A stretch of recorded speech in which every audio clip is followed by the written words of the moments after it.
problématique. Pardonnez-moi, nous sommes peut-être à distance respectable pour que je puisse ôter mon masque. En général, il faut éviter de me donner le micro, mais je le saisis et l'occasion, de toute manière, était aussi pour cela. Je voulais vous rappeler que les occasions de réunir des personnes d'horizons très divers sont rarissimes. En général, dans le cercle familial, il y a les baptêmes, les mariages, et puis ensuite, dans un cercle plus large, les enterrements. Il ne reste plus que les cérémonies telles que la remise de médailles pour faire rencontrer des gens aussi différents. Alors je voulais tout de suite vous dire qu'aucune et aucun d'entre vous n'est là par hasard. Vous vous en doutiez, mais chacune et chacun a partagé et partage encore des activités et des émotions avec moi. Alors Monsieur le Président, cher Jean-Pierre, Mesdames, Messieurs, chers amis, tout d'abord j'aurais une pensée, même si on peut considérer que c'est un discours de pré-retraite, je ne suis pas encore à mon départ en retraite, mais j'aurais une pensée pour mes parents. Mon père devait venir, il n'a pas pu venir parce que ma mère s'est cassé la jambe, et donc une pensée pour mes parents qui sont cheminots pensionnés. Mon père est rentré aux ateliers du matériel de Nevers en 1950, est rentré donc à l'âge de 14 ans comme apprenti chaudronnier, puis en filière administrative, pour finir cadre administratif en 1991. Donc je continue la lignée des cheminots, puisque mes deux autres frères étaient cheminots et que ma mère a été embauchée au CFTA, pour ceux qui se rappellent cette petite entreprise, qui fonctionne toujours d'ailleurs sur la ligne, je crois, entre Nevers et Clamecy. Il y a toujours un service opéré par les CFTA, et donc qui est parti aussi en retraite il y a quelques années déjà, puisqu'à 85 ans, vous pouvez imaginer. Alors tout ça s'est déroulé d'ailleurs à Clermont-Ferrand, et comme anecdote, le siège de la région de Clermont-Ferrand, Albert-Elisabeth, a connu un événement assez important, juste après la création de la SNCF, puisque en face, le mur qui est en face de l'ancienne direction régionale de Clermont-Ferrand verra l'évasion de Pierre Mendès France de l'annexe hôpital-prison le 21 juin 1941. Je dirais l'évasion en premier signe.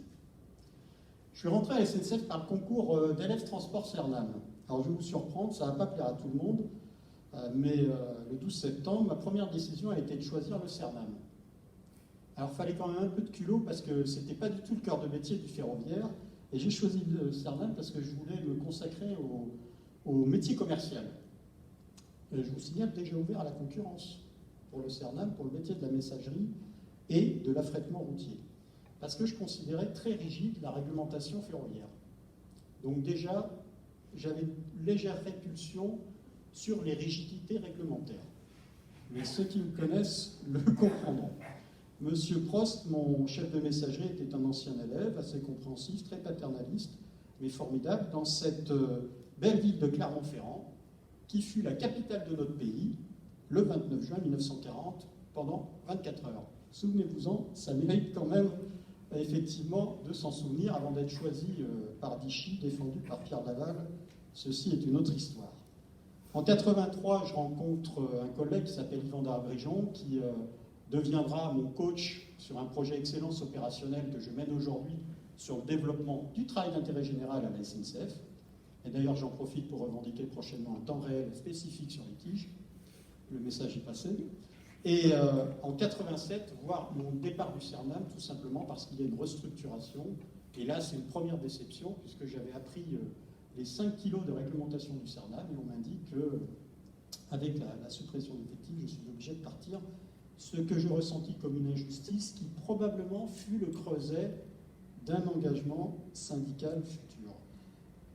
Inutile de vous dire, je suis devenu agent dans le cœur de métier de ferroviaire, agent de manœuvre et aiguilleur.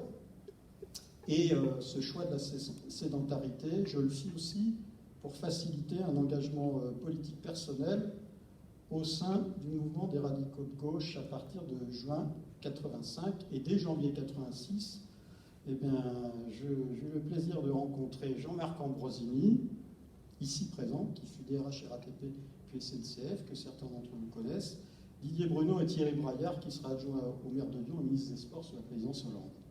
Et Pierre-Yves Calais, magistrat aussi ici présent, qui servit au-delà des cubes vitreux auprès d'un garde des Sceaux. Engagement politique, le troisième signe.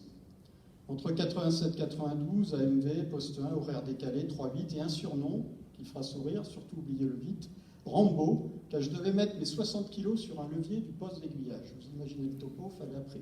Pour ceux qui connaissent vraiment le ferroviaire, il fallait appuyer sur la contre-poignée, il fallait mettre tout le poids du corps, et moi je n'avais que 60 kilos, que 65 aujourd'hui, je vous rassure, sans omettre une formule ironique d'un collègue chevronné. Alors, il y avait quand même des originalités dans la corporation Schmidotte.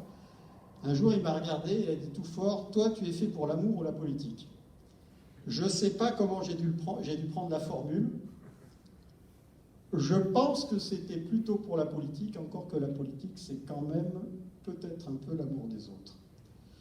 Alors, à la même époque, une période difficile suit un accident, mais j'ai été élu ensuite durant 3 mandats dans une municipalité. Ça forgera aussi mon goût, peut-être pour la RSE, parce que je participerai assez activement au bureau de la mission locale, et je suis devenu un vrai militant des idées, un promoteur des idées de Bertrand Schwartz, qui fut un type exceptionnel en matière d'insertion des jeunes, et qui est de toute modernité. Alors, comme effectivement, je suis assez original et assez militant, je me suis exercé comme candidat à une élection européenne en 1994, avec une liste composite, dont je ne vous rappelle pas quand même les principaux candidats, encore que je pense à Antoinette Fouque, de la Fondation des femmes, avec laquelle nous faisons le train de l'égalité aujourd'hui, donc Antoinette Fouque, qui a été aussi une des créatrices du MLF, donc une vraie progressiste, ainsi que Bernard Tapie, Christiane Taubira Delanon, à l'époque, et des gens comme Noël Mamère, une candidature législative pour le Républicain.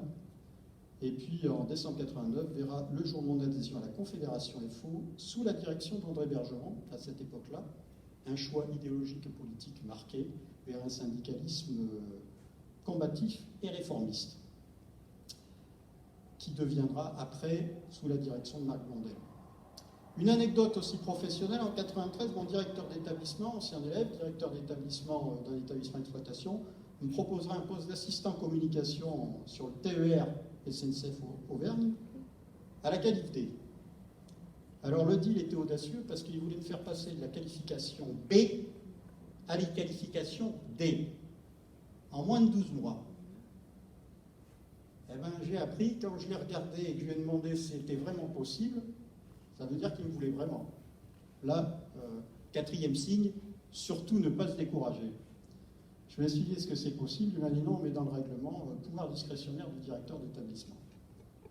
Évidemment, la condition sine qua non, c'était de mettre, je dirais en surgélation, congélation, certaines activités syndicales. J'ai refusé poliment, mais j'ai vraiment apprécié l'honneur qui m'a été fait quand même de me proposer ce deal. J'ai refusé pour une raison qui ne va pas vous étonner. Parce qu'à partir de 91, à travers la Fédération FO des cheminots, la Confédération, j'ai très vite eu des missions jeunesse internationale. J'ai été nommé à la commission ministérielle armée-jeunesse, et puis j'ai eu la chance de rencontrer des militaires de haut rang. Alors pour rappel, moi je suis exempté du service national. Je suis d'une génération qui pouvait faire son service militaire, je vous rassure, mais j'ai été exempté. J'ai été aussi, la principale raison de mon exemption, c'est notamment parce que j'avais un bel emploi à la SNCF. Donc si je vous décris tout mon parcours, au-delà de mon parcours strictement professionnel, c'est que tout mon parcours associatif, politique et personnel, je le dois beaucoup à l'entreprise publique, vous l'avez compris. J'ai rencontré des militaires de haut rang. Quand vous êtes civil dans une commission, ils savent même se mettre au garde à vous par rapport à vous, donc c'est plutôt sympa. Parce que dans le service militaire actif, je crois que c'est plutôt l'inverse quand vous êtes seconde classe. Des responsables de ministères, notamment la ville, jeunesse et sport, et avec mon ami de FO Jean-Luc Bru, on pris beaucoup de plaisir à deviser sur le lien armée-nation et l'inclusion dans la société. En 96, c'était amusant parce que c'était l'annonce de la suspension du service national. Et pour l'anecdote, j'étais en charge d'un rapport. Dans quelle mesure le service national peut-il contribuer à la réduction de la fracture sociale? Écoutez bien, cette question était posée en septembre 95. Le président Jacques Chirac venait d'être élu. et il fait l'annonce en février 1996, on suspend le service national actif. Le général commandant la commission armée-jeunesse vient me voir et me dit « Monsieur Auffrère, il faudrait peut-être quand même réorienter vos travaux ». Je l'ai regardé droit dans les yeux, j'ai écouté général, nous avons reçu une mission, nous avons un ordre de mission, nous avons une question, nous irons jusqu'au bout. Il a souri, il m'a dit merci. Et donc, ce fut assez original. En 91, c'est ainsi que je rencontrais le général Henri Paris, brillant militaire socialiste, parce qu'il fut chef de cabinet militaire de Pierre Mauroy, aussi commandant de la 2e DB, prestigieuse unité, conseiller militaire à l'ambassade à Prague, alors avant d'avoir été conseiller de Pierre Mauroy, expert reconnu du pacte de Varsovie et grand défenseur des valeurs républicaines. Au sein de l'association, d'ailleurs, avec Henri Paris, Démocratie, Henri, disparu il y a quelques mois, ça m'a fait beaucoup de peine. Avec toi, Ariane, j'ai passé des moments qui ont construit mes analyses stratégiques internationales et de défense. Animant les colloques du Sénat et de l'Assemblée nationale, j'ai ressenti un bonheur intellectuel quasi vibratif. Je ne sais pas si... Je pense que la plupart d'entre vous ont déjà ressenti ça, lorsque vous avez des idées qui finalement vous transportent. C'est quasiment... c'en est même un peu charnel. En échangeant avec des grands élus, comme Philippe Seguin, qui lui m'a impressionné, enfin, plusieurs personnes dans ma vie qui m'ont impressionné, mais Philippe Seguin a été de ceux-là. 5e signe, l'ouverture d'esprit te libère. Côté professionnel, je pratiquerai la vente durant moins de 2 ans, mais avec un réel plaisir, surtout en guichet de vente, recevant à la fois des félicitations et des insultes, tout en essayant de garder mon calme, ce qui était un formidable exercice que je continue à pratiquer aujourd'hui. Enfin, bon, sur le milieu du travail, je ne reçois jamais aucune insulte, je vous rassure. Par contre, ça peut arriver dans des circonstances civiles et syndicales. 93 sera dans ma vie une année surprenante, puisque Marc Blondel, au caractère assez trempé, qui en arrivera même à s'engueuler avec Louis Gallois, c'est tout dire, et Jacques P., secrétaire confédéral à l'international, disparu lui aussi l'année dernière, m'embaucheront comme assistant confirmé au statut cadre de la Convention collective de la Confédération FO sur le secteur Asie, Europe de l'Est et les normes internationales du travail. Tout cela, à nouveau, grâce au droit syndical de la SNCF. Pour rappel, entré à l'âge de 16 ans et 3 mois dans une belle entreprise, je suis toujours bac-3. J'ai passé près de 7 ans au siège avenue du Maine, et enfin j'ai parcouru l'Asie, analysé les évolutions sociétales, la première crise économique asiatique moderne, et peut-être du XXIe siècle, en 1998. Là encore, des échanges et rencontres inoubliables. Des souvenirs heureux, tristes, alors des dirigeants syndicaux au Cambodge, auxquels j'ai expliqué la force des normes essentielles de l'OIT, dont l'un fut assassiné quelques années plus tard. Première rencontre avec Han Dongfang, qui est un Chinois créateur du premier syndicat indépendant des ouvriers de Pékin sur la place Tiananmen en mai-juin 1989, et vous savez comment ça s'est terminé. Des échanges avec un type très progressiste au final, bien que venant du parti des Tories, puisqu'il s'agit de Chris Patten, dernier gouverneur de Hong Kong en 1995 et 1996, avec Lee Cheuk-yuan du syndicat hongkongais, aujourd'hui gravement menacé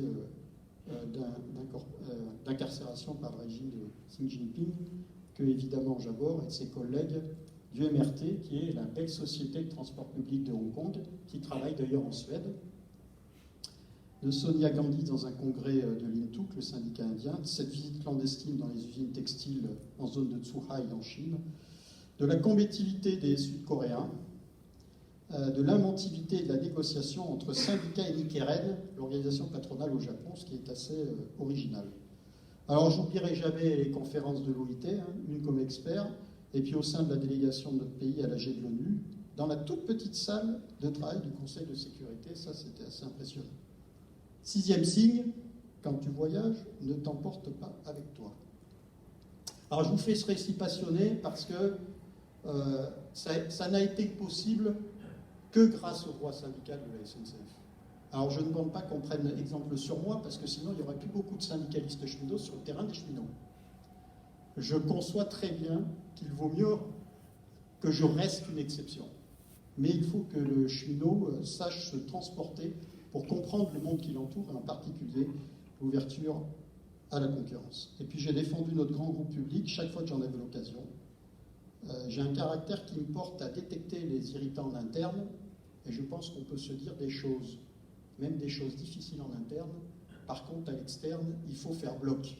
Alors, notre ami journaliste fermera ses oreilles, mais je pense que la force du groupe SNCF, c'est aussi d'être cohérent, fort et structuré en groupe. Je dirais être fier de notre appartenance professionnelle, tout en ayant la sincérité de se dire les choses entre nous. Cette sincérité, parfois, je voudrais encore mieux l'avoir. Les pieds sur terre, la tête dans les étoiles, parfois pour certains, je suis encore pris pour un oursin, mais toujours bien plein. Alors mes engagements sont souvent portés sur la défense des autres. C'est un réflexe. Vous ne changerez pas là-dessus. Hein. Dès que je suis arrivé à la DEST, j'ai commencé à regarder qui je pouvais défendre. Je ne l'ai pas dit tout de suite, mais enfin bon, c'est un réflexe. Alors, il y a des fois des empreintes génétiques qui sont...